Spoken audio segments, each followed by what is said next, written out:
Assalamualaikum warahmatullahi wabarakatuh. My name is SitiNurhalizaMeidiana from PBIB. In this video, I'm going to read article about undergraduate students' attitudes toward Indonesian language in higher education. The authored by Nurhaliza, Amirul Mukminin, Nurhayati, Marzul Hidayat, Leni Marzulina, Kasihnya Harto, Fridianto, Dian Erlina, and Muhamad Holandyah. The purpose of the study was to examine undergraduate students' attitudes toward Indonesian language in higher education. The participants who were involved in this study were 1,517 students consisting of from state universities and from private universities.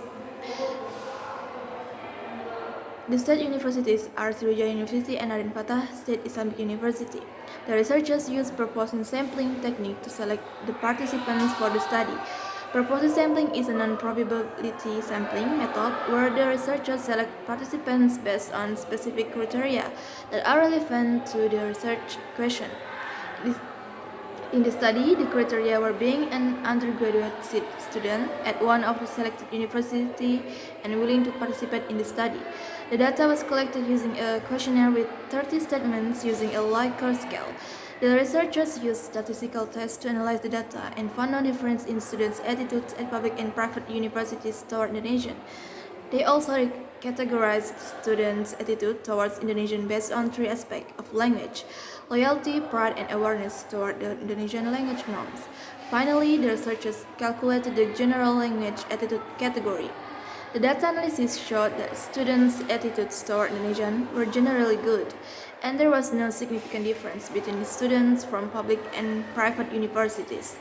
However, the researchers suggest that lecturers should continue to prioritize the Indonesian language in academic activities to further develop students' loyalty, pride, and awareness toward the language.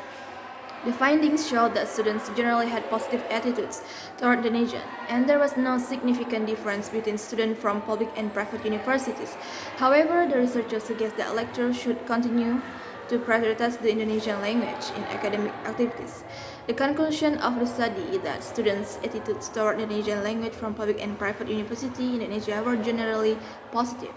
However, there were some unfavorable attitudes toward the language, particularly related to the royalty aspect of the language. The researchers suggest that lecturers should continue to prioritize the Indonesian language in academic activities to further develop students' loyalty, pride, and awareness toward the language. I think that's all from me, and wassalamualaikum warahmatullahi wabarakatuh.